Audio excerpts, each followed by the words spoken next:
Ah, there he goes playing a brain-dead spec again. Fuck you on about, man. You try tracking and maintaining 4 different things on 5 targets, killing a priority target, CCing and struggling to generate combo points. Shit. Oh yeah? What about single target then? Well, yeah, it's easier in single target, but hey, I always have buttons to press. Really? What do you do when you have nothing to press? As an assassin, I kill time. You know, I have to confess, I like the slower playstyle. Playing this spec is one of my secret sins. Bruh. Wait. You know Assassination Rogue's favorite food? Feast? Aspect? Nah. The takeout.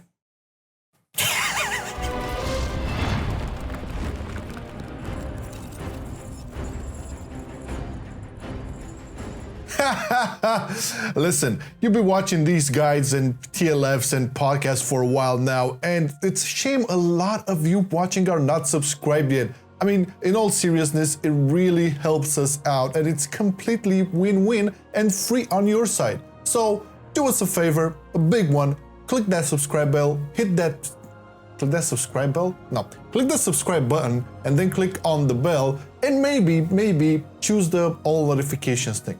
Thank you. On the first row of talents, you will pick Blindside for raids, as this will make ambush matter again. What it does is that it enables your mutilates to have a 20% chance to proc a free ambush out of stealth, with that 20% rising to 40% when the target is below 35% health. This will add to your overall damage and further solidify you as the single target beast that you are. Elaborate planning, on the other hand, is also good, but more so in cleave or heavy AoE. It's a flat-out 10% damage buff for 4 seconds after you use a finisher, and since theoretically you generate more combo points in AoE, it will be easier to maintain the buff for some nice and juicy ruptures or envenoms on priority targets. Second row brings you the almighty Master Assassin for the main pick and raids. This talent being basically the nerfed version of the Mark of the Master Assassin Legendary. Don't get me started. I mean, for all the memes it could get, it's still a very good talent in single target, providing more burst than Subterfuge. You gain an extra 50% increased crit chance for 3 seconds after getting out of stealth. Now, if you are going to crit or not, it really depends on RNG now, doesn't it? Anywho, Subterfuge is the go-to for dungeons, as it will allow you to use your stealth abilities for 3 seconds after you get out of it, which in turn will give you Garrote silence 3 targets, but not only that, but your Garrote bleeds will deal 80% extra damage and will have no cooldown as long as they're casted from stealth. A no-brainer here. Next up, all choices can work in some capacity, but in terms of keeping the guide beginner friendly, go with Vigor for all content. Not only will this increase your energy regeneration by 10%, but it will also increase the total amount of energy from 120 to 150. You tend to get quite energy starved as Assassination, especially in early gearing, so make no mistake, Vigor will be your best friend for a very long time. After you get enough gear and move to comfy haste levels, you can try out Deeper Stratagem or Marked for Death, but for now, stick to Vigor. Fourth row brings you Cheat Death as the best overall pick here, because it just works. It saves you, it saves me, and boy does it save Flame once every 6 minutes. It's the safe pick, but listen, in dungeons at least, you can consider elusiveness too. I mean, once you know by heart all the mechanics, popping Fate with elusiveness on will grant you 30% damage reduction from single target damage too, not only AoE, and this works wonders when you know when the hard shit is about to hit. Now this bro here is a bit of a tricky one in terms of single target. One could argue that there isn't really any choice for single target here, but generally, Prey on the Weak works for trash, as targets stunned by your cheap shot or kidney shot will take 10% increased damage from everybody. It is also great whenever your group needs to focus a priority target that can be stunned. Internal bleeding can be sort of a personal damage increase when using kidney shot in situations with only few stunnable enemies, but it is more of a niche option compared to the group-wide bonus of Prey on the Weak. In dungeons though, there is a clear winner in Ironwire that synergizes nicely with Subterfuge. Iron Wire will extend the silence effect from growth by 3 seconds, and it will also reduce the damage of the mobs by 15%, the ones that are silenced, that is. It helps out the tank and the overall group, so yeah, Iron Wire all the way in dungeons. Next up, as much as I loved Exsanguinate back in Legion, yeah, I really loved it. And Venom Rush hasn't changed in like 2 expansions or 3, if we count Shadowlands. I mean, Alacrity is just way too good to even think about the other 2 options. It's a pick and forget, which basically enables your finishers to stack up haste, and boy does it stack up! Haste is something that has a very noticeable impact on the flow of the rotation as assassination. That's a rhyme. And we'll get to stats in a second and develop more why it's so good.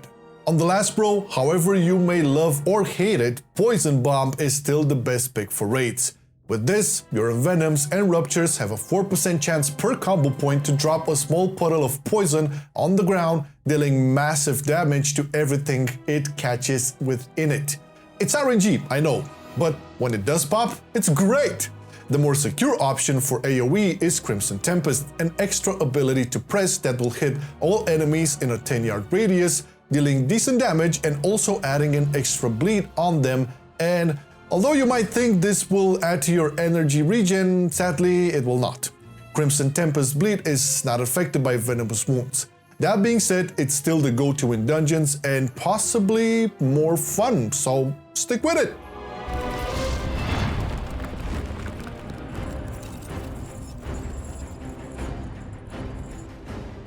Now you know the best way to know what stats you prioritize is to go on raidbots.com and sim yourself, right?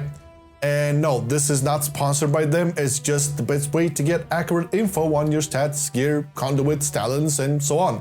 So in case you see something different here, that's totally fine, but do yourself a favor and sim.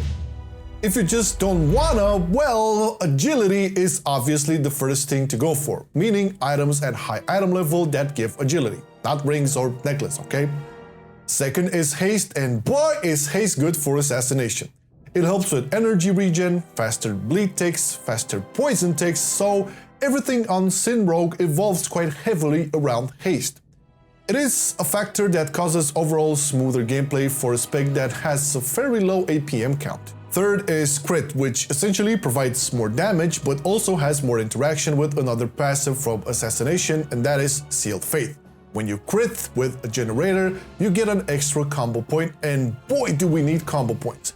Especially when spamming Fan of Knives 3 times and only getting 4 combo points. Yes, it happens.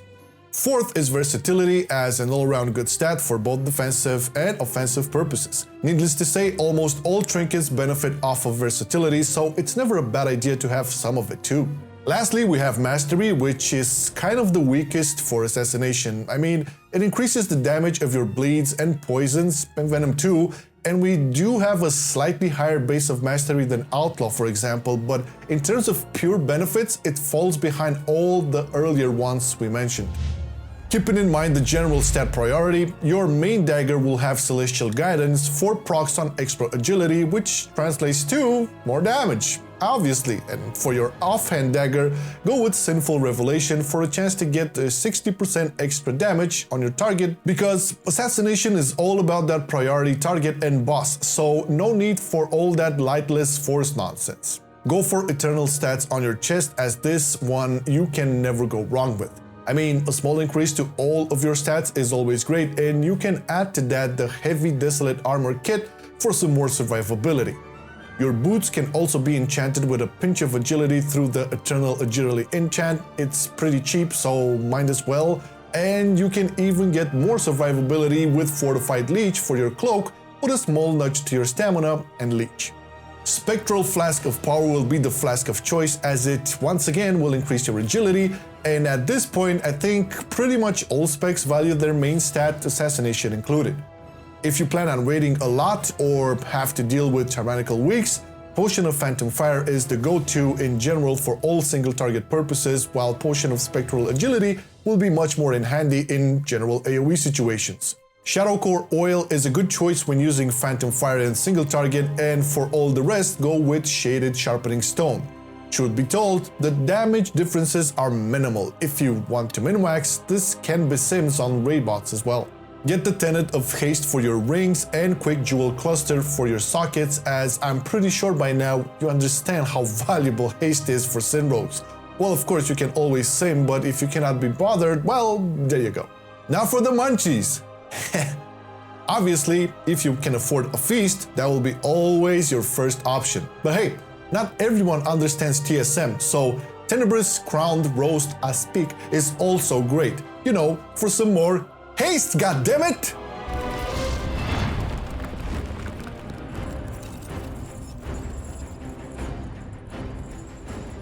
Hard to believe, but the Covenant choices for rogues, regardless of spec, are very close to each other, and the differences in pure numbers are quite minimal.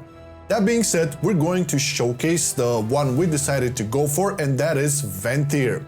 Flagellation is the Covenant ability, and it has been reworked with 9.0.5, making it numerically the best to use in single target, but it works great in dungeons too. If not for the priority targets, then at least for the extra haste it will provide. What it does is a good chunk of shadow damage initially, and then continues to add to that damage with each combo point spent, albeit on a smaller percentage of attack power. The damage is good by itself, but the gold in this one is the haste you get within the window of flagellation. A good chunk of it, and it will also last for 12 seconds after flagellation ends. That being said, the main soulbind here is Nadia, and this mainly because of the first soulbind passive, Thrill Seeker, which in essence is yet another nice haste buff, more exactly 20% for 10 seconds, but this only after you reach 40 stacks of it. You get 1 stack every 2 seconds while in combat, and 4 stacks when you kill an enemy. Do note that when you are out of combat, the buff drops rather fast, so it's a good idea to start tracking it, but you will get used to it with practice, no worries. The Potency Conduit starts off with Lashing Scars, the main Covenant ability conduit, which will increase the damage of flagellation, and it will also make it lash 4 extra times. This one is the main dish, while the second Potency Conduit can be filled either by well-placed steel in raids or Poison Catar in dungeons for some more damage on your Fan of Knives, but more importantly for the extra 5% crit chance you get on Fog, because that will help you with combo point generation. Finesse conduits can either be quick decisions in raids for the Shadow Step cooldown reduction and extra range, really useful in fights like Artificer and Hungering Destroyer, or Fate to Nothing, which is more useful in Mythic Plus, as Stealth, Vanish and Shroud will get you an extra 10% movement speed.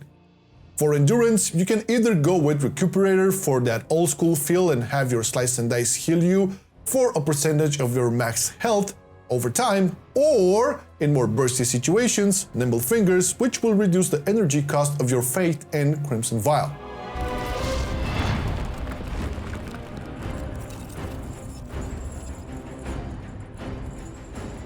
Alright, time for the trinkets, and we shall start it off with Dreadfire Vessel as the best performing one in the raid. I mean, it isn't a surprise to anyone, right?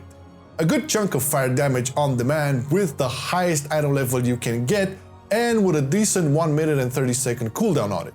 This drops from the Sire himself, so good luck on getting it. Another great passive trinket from the raid is the Hateful Chain from Sludgefist. As long as you have a decent time of the fight where your health percentage is higher than that of the boss, it does badass damage. Skulker's Wing is good too if you get unlucky with the loot, and this one drops from the very first boss in the raid. For dungeons, the absolute best trinket to get for your gear is the Phial of Putrefaction from Plaguefall. It is arguably the strongest trinket if you can get it at a good item level, and contributes excellent passive nature damage. It wouldn't be a guide without mentioning the Inscrutable Quantum Device. I know, it's the meme trinket and cannot be 100% dependable, but hey, when it gives you haste, you will be a very happy rogue, trust me. The Badge of Ferocity from PvP is also a great addition to your kit, coming with a static crit increase and with an on-use agility increase for 20 seconds. Adding to that, the quite small cooldown of 1 minute can really make your numbers pop in pulls. In the legendary department, we have Doomblade for single target with its recent buff in 9.0.5. Your Mutilate will deal an additional 45% bleed damage in 8 seconds. This used to be 30%. and it will also increase the damage of Envenom by 5% for each bleed you have up on your target. So, Garrote, Rupture, Mutilate Bleed, and possibly Crimson Tempest, that would make an extra 20% damage for your Envenoms. Pretty neat, right? If you're a Necrolord, it even works with the Serrated Bone Spike. For dungeons, and I would say in all content, Zoldyck Insignia is a beast of a legendary, enabling your poisons and bleeds to deal 30% increased damage to targets below 30% HP. A very nice executish legendary that can really show its teeth in high keys and in bolstering rigs too. It works good in raids in the execute phases, so by all means strive to make Zoldyck the first legendary and then move to Doomblade, especially if your guilds need that juicy damage for progression on the last phase of Castle Nathria.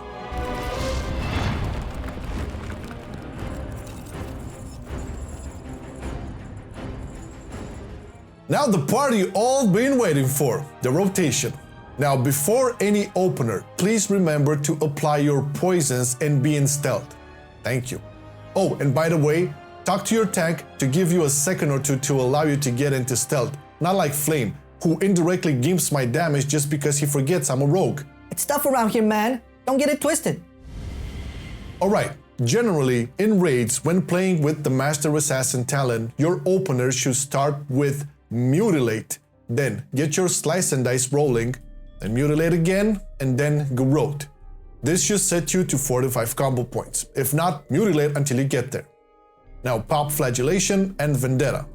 After this, apply your Rupture, then Mutilate again until 4 to 5 combo points, then Shiv, Vanish here for the Master Assassin crit buff, and then drop your first Envenom. After this, it's a matter of maintaining your bleeds and Slice and Dice while generating combo points with Mutilate and dumping them into Envenoms. Also, if you get ambush procs from Blindside, you always press that instead of Mutilate.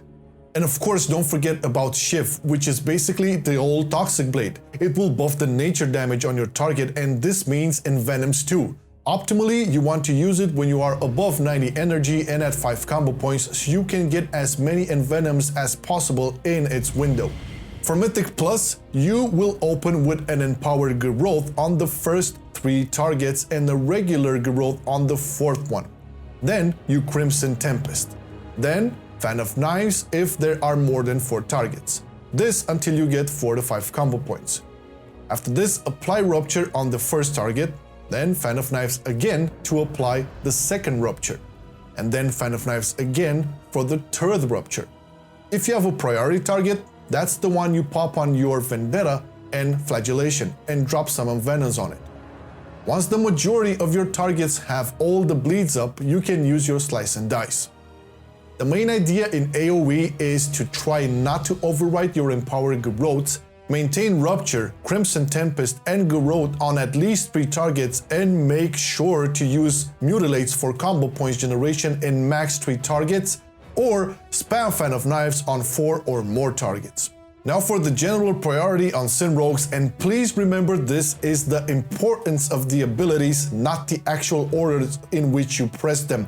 And don't worry if you see me cap combo points or energy, as this is just meant to give you a graphical representation of the abilities in question. So, put up Slice and Dice at 3+ points. Rupture at max combo points. Keep up Garrote on as many targets as possible. Keep up Crimson Tempest against multiple targets.